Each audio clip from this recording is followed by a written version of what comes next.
What did it mean for the defense to have a day like this with Jalen's injury news coming the day before? Uh, in one hand says it means a lot, because it's how we responded to it. You know what I mean? Whenever you lose a key piece like that, guys might get down, but then in the other hand, a lot of people stepped up.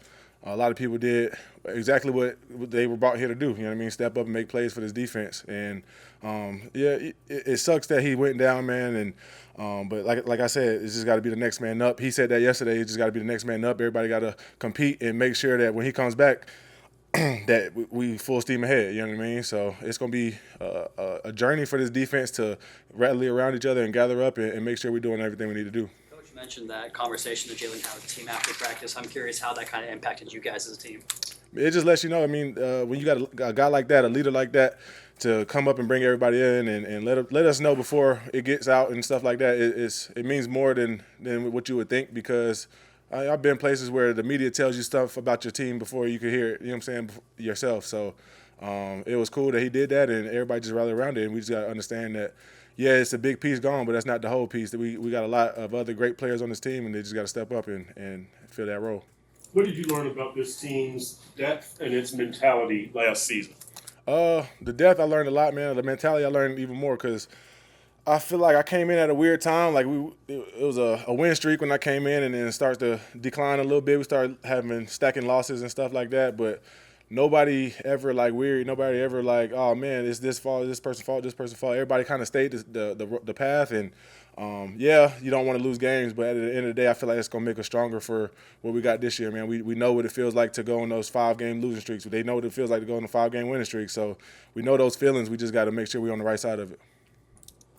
Safe to say you feel right at home in Big Fan's defense? Oh, yeah, for sure, man. It's kind of cool because I'm kind of like another coach out there, guys coming up asking me questions. And, I mean, it feels a little weird sometimes when they ask me stuff, but at the end of the day, I've been here 3 years in Denver and just going on my 4th year in the defense. So it's dope, man, just to be another set of eyes and ears for those guys, and kind of holding myself to a bigger standard, because I'm in it. I know it. I want to know more of it. I want to know where everybody's at so I could know when to take my shots, when to play true to the defense and stuff like that, and that's where my mind is right now. What percentage would you say is from Denver is carried over here? Because I know Dick was saying I've got some new coverages. Yeah, it's some new stuff, new words, new lingo, stuff like that. But I'd say about 90% of it about the same. But we still haven't put everything in yet as well. So I know he's a mastermind. He got a lot up his sleeve, and I'm excited to see where it goes. Bradley, I wanted to ask you a question.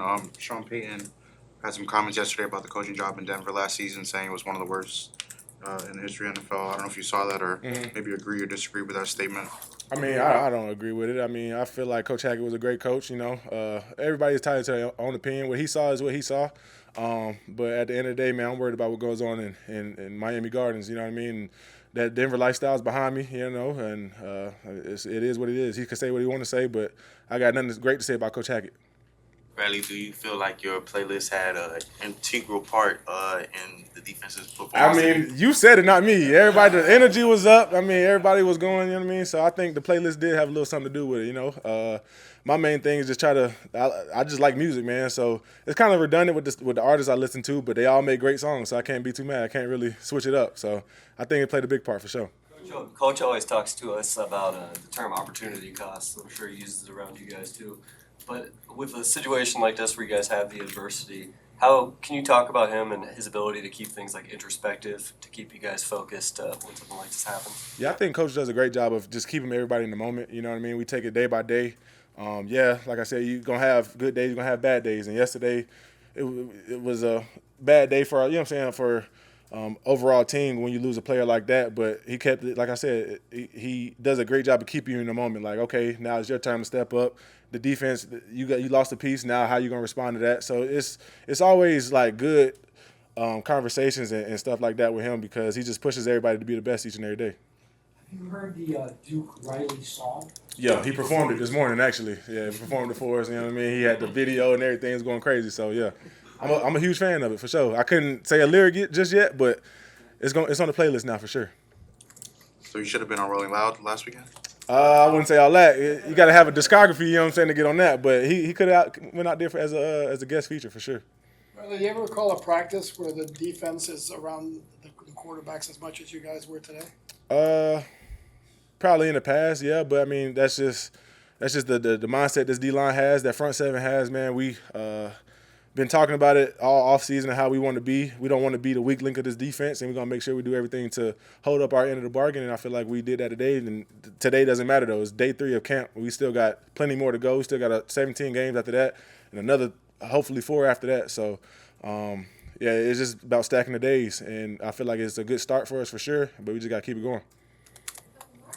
Bradley, a lot of people like to say that the D-line helps the secondary helps the D-line.